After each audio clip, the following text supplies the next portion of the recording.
বলছি আজকে তো মঙ্গলবার, তো আজকে কি কি রান্না করেছো? তো আজকে মঙ্গলবার, সেই জন্য আমরা তো প্রতি মঙ্গলবার নিরামিষ খাই। তো আজকে দেখো বানিয়েছি আমি এই কি বানিয়েছো বলো তো? ফুলকপি হচ্ছে কষা, মানে নিরামিষ। হুম। ঠিক আছে, টমেটো চাটনি। দারুণ দেখতে হচ্ছে তো গো। দেখা যাক খেতে কেমন লাগে। টমেটো চাটনি, টক ঝাল মিষ্টি।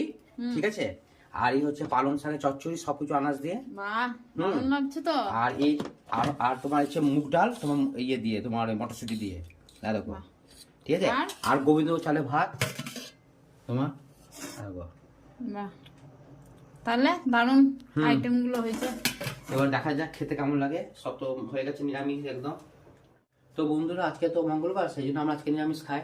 আর সেই জন্য আজকে এই যে মেনুগুলো তোমরা দেখলে সবগুলো বানানো হয়েছে। যদি তোমাদের ভালো লেগে থাকে তাহলে অবশ্যই কমেন্ট করো, লাইক করো, শেয়ার করো। তো আজকে ওই মেনু কেমন লেগেছে তোমরা অবশ্যই কমেন্টে জানিও। হুম। তো চলো, আবার পরে আসছি। Tata, bye bye. টাটা।